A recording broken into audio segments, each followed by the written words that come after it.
Bismillahirrahmanirrahim. Qala al-musannif rahimahullah wa nafa'ana bihi wa bi'ulumihi fid dharaini amin.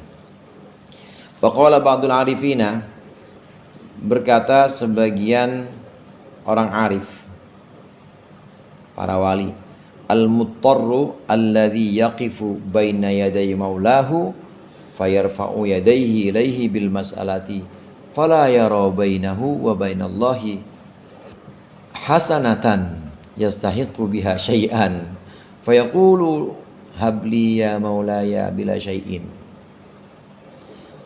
Berkata sebagian orang arif, sebagian wali, aulia, berkata al-muttarru, orang yang terdesak dan butuh kepada Allah, benar-benar butuh kepada Allah, alladzi yaqifu, adalah orang yang menghadap, orang yang berdiri baina yaday maulahu, di hadapan Tuhannya, fayarfa'u yadaihi, lalu dia mengangkat kedua tangannya, ilaihi, kepada Tuhannya, bil mas'alati, dengan permintaan, fala yara, lalu dia tidak melihat, bainahu wa bainallahi, antara dia dan antara Allah, tidak melihat hasanatan, ada kebaikan, yastahiqu biha, yang dia berhak, biha, untuk kebaikan tersebut, berhak, biha, sebab kebaikan tersebut, dia berhak, syai'an, sesuatu.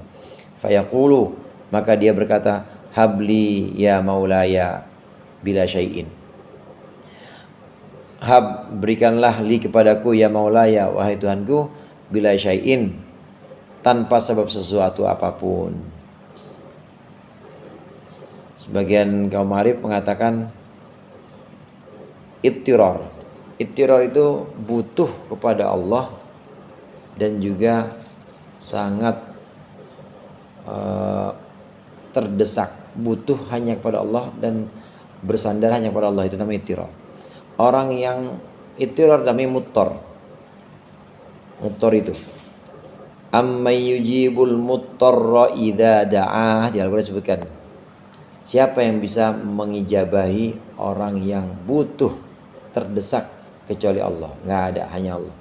Syarat-syarat kita doa agar cepat diijabah kemarin, itu kita harus benar-benar butuh hanya kepada Allah, tidak mengandalkan apapun selain Allah.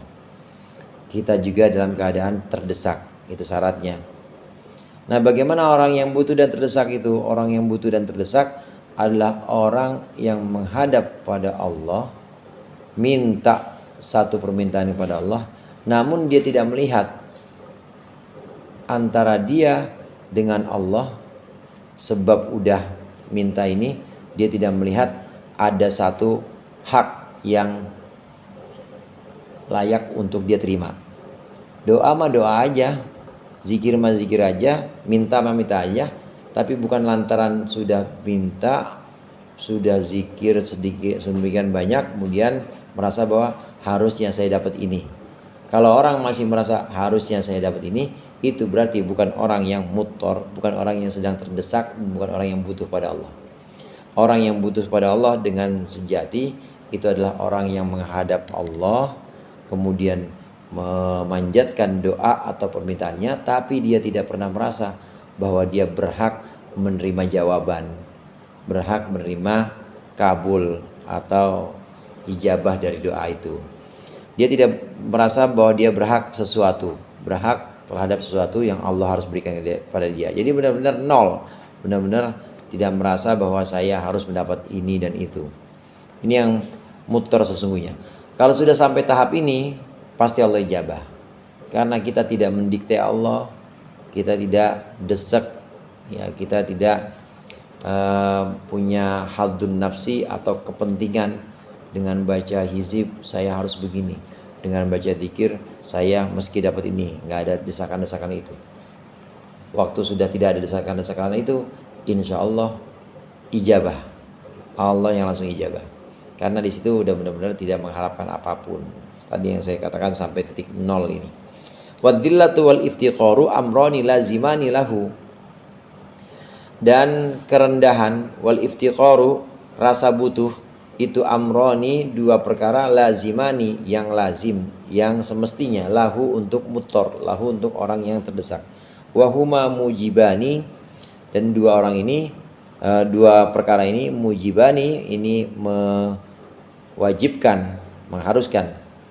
Li isra'i mawahibil haqqi, untuk cepatnya pemberian-pemberian Allah Ta'ala, mahalul Allah, ilal abdi, kepada hamba, al-muttasifi bihima, yang bersifat dengan dhullah wal iftiqar, dengan kerendahan dan sikap butuh.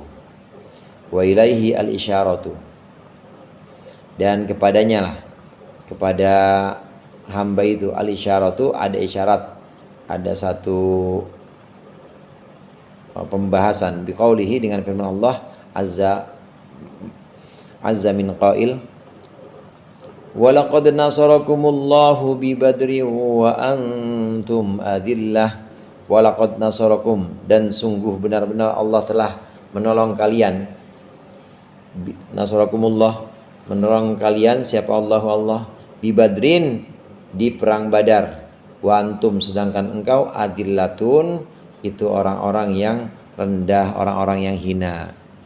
Fadillatuhum, maka kehinaan dan kerendahan mereka, orang-orang Islam, itu aujabat, mengharuskan, lahum, untuk mereka, izzatahum, mengharuskan izzatahum, akan kemenangan mereka, wa nusratahum, dan juga pertolongan mereka. Harus benar-benar merendah dan butuh kepada Allah. Kalau masih mendikte atau masih punya desakan, doa saya harus ijabah, permohonan saya harus kabul, itu berarti tidak ada kerendahan. Kayak pembantu atau hamba saya, budak kan disuruh kerja mah kerja aja, nggak pernah dia minta sama tuannya, nggak pernah dia desek-desek tuannya, gaji tuan gaji, makan tuan makan, nggak pernah. Disuruh kerja aja dia, karena dia sudah yakin bahwa tuannya tidak akan menyanyiakan dia. Nah, kita juga sebagai hamba begitu. Waktu kita sholat, zikir dan berdoa, maka yang harus ditumbuhkan awal sekali sikap butuh kita, dan juga kehinaan kita atau kerendahan kita. Kita harus benar-benar merasa hina. Jadi hina di hadapan Allah, butuh kepada Allah. Itu yang harus dipupuk pertama kali. Kalau dua perkara ini bisa dipupuk, bahwa kita hina, terus merasakan bahwa kita hina, kita butuh kepada Allah. Dua hal ini, hina dan butuh, dipupuk terus, ini pasti pertolongan dan pemberian Allah cepat datangnya. Pasti itu, nggak bisa tawar-menawar. Cuma kalau masih ada perasaan saya harus dapat ini, masa iya 40 kali Yasin nggak dapat? Kalau masih ada perasaan seperti itu, maka belum ada dhillah, belum ada kerendahan di situ. Masih ada akunya, masih ada egonya, dan juga tidak ada sikap butuh di situ. Jadi sebenarnya dia tidak butuh kepada Allah, tapi dia sebenarnya butuhnya kepada Yasin dan juga ijabah dari Yasin itu, atau khasiat dari Yasin. Kadang-kadang orang banyak nyari khasiat. Khasiatnya ini apa? Khasiatnya itu apa? Kalau masih mengandalkan khasiat, masih menuntut khasiat, itu berarti yang dia tuntut bukan Allah, tapi khasiat. Yang dia cari bukan Allah, yang dia butuhkan bukan Allah, tapi dia butuh khasiat. Kalau dia masih seperti itu, masih butuh khasiat, maka ijabah akan sulit. Kalaupun cepat, ternyata cepet lu, tajam lu, dia mah kalau nggak apa-apa, cepet, hati-hati. Jangan-jangan itu godaan buat dia, ujian buat dia. Yang seperti itu perlu diwaspadai. Khawatirnya kalau dia mengandalkan itu, mengandalkan tadi khasiat, dan juga dia mengandalkan tekadnya, nah saya mah kalau baca pasti hasil, itu yang bahaya ujub di situ. Yang bahaya adalah kesombongan. Padahal maksud dari doa dan ibadah itu kerendahan. Kita doa itu supaya rendah kok. Kita ibadah itu supaya kita hina kok di hadapan Allah. Kalau kita nuntut dan merasa bahwa pasti hasil, itu berarti nggak rendah. Nah, kalau nggak rendah, ijabah masih sulit.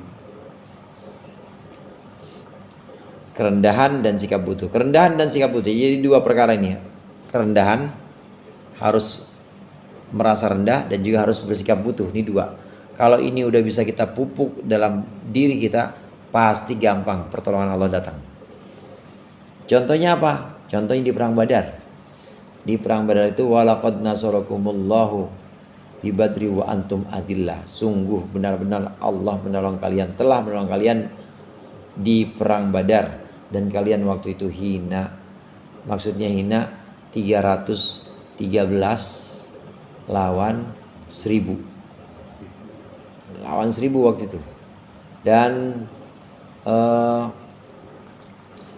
kondisinya waktu itu, kondisinya udah benar-benar beda 313 dengan 1000 yang terlatih. 313 ya baru latihan kemarin, amatiran dah. Ya kalau Banser ya baru inian di Klatsar. Beda sama yang udah terlatih. Ini yang 1000 ini udah terlatih nih.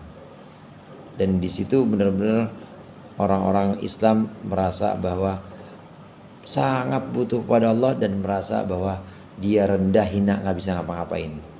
Nabi juga sampai di tenda itu, Nabi juga sampai minta pada Allah, ya Allah, kalau ini kalah, maka selamanya nggak akan ada orang yang menyembahmu, kata Nabi.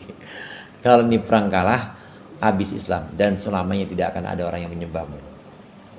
Itu benar-benar merasa bahwa butuh banget pada Allah dan rendah, nggak bisa ngapa-ngapain.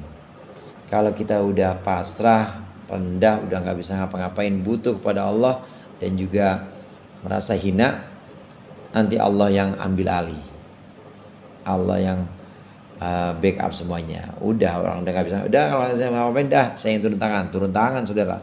Malaikat yang turun. Perang Badar itu Allah turunkan malaikat. Dan cuma di perang Badar yang Allah turunkan malaikat, malaikatnya gaplok juga, malaikatnya gampar juga. Perang-perang lain enggak? Perang-perang lain enggak? Di perang-perang lain ada malaikat, cuma malaikat nggak ikut perang, cuma jannah, cuma surga, ayo surga, cuma kasih semangat doang.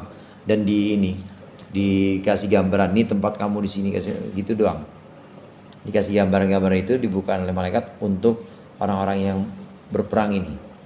Ini selain di perang Badar, tapi di perang Badar benar-benar gaplok, benar-benar ditebas oleh malaikat. Jadi ikut perang juga malaikat di perang Badar, hanya di perang Badar.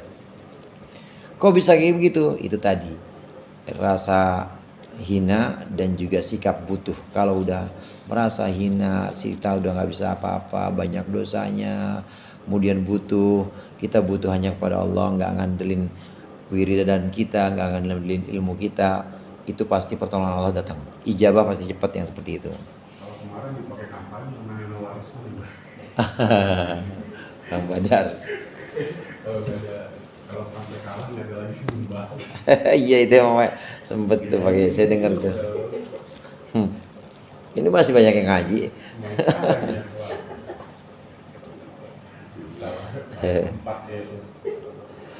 Malah dia yang hancur namanya. Walaqad nasarakumullahu bi badri wa antum adillah. Ini bukti Allah akan menurunkan pertolongannya kalau seseorang punya dua hal ini. Yang pertama merasa hina, yang kedua bersikap butuh. Merasa hina dan bersikap butuh, pasti ijabah itu. Pertolongan Allah pasti cepat datang.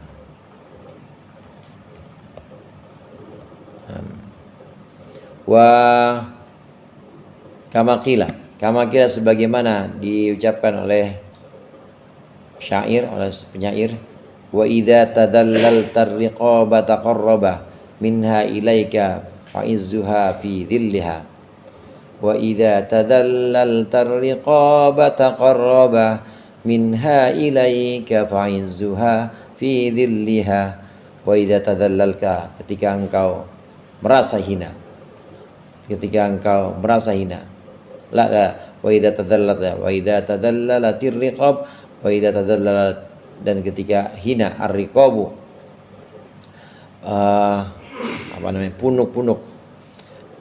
punuk-punuk itu merasa hina taqarraba, maka mendekat, minha darinya, ilaika kepadamu. Faizuha, maka kemenangan riqab, kemenangan punuk-punuk itu fidliha, di dalam kerendahannya. Maksudnya ketika seseorang sudah nunduk, sudah merendah, benar-benar nggak bisa apa-apa, justru di situ kejayaan akan muncul atau akan datang. Merendahlah, maka Allah akan meninggikan. Melemahlah, maka Allah akan menguatkan. Mengalahlah, ngaku kalah, maka Allah akan memenangkan. Itu seperti itu. Bodohlah, merasa bodohlah, maka Allah akan pinterkan, Allah akan bikin alim. Jadi harus sebaliknya. Karena memang hakikat kehambaan itu. Hakikat kehambaan itu sikap, sifat-sifat yang buruk-buruk ada di kita. Itu hakikat kehambaan. Kita rendah, maka Allah yang akan meninggikan. Kita hina, Allah yang akan muliakan. Kita kecil, Allah yang akan besarkan. Karena hakikat kehambaan itu adalah kita merasa bahwa kita benar-benar kecil. Haitsu wakila, dan dikatakan haitsu aslamtani ila dzali wal lami talaqqaitani bi ainin wazai. Ketika engkau menyelamatkan aku ila dzali kepada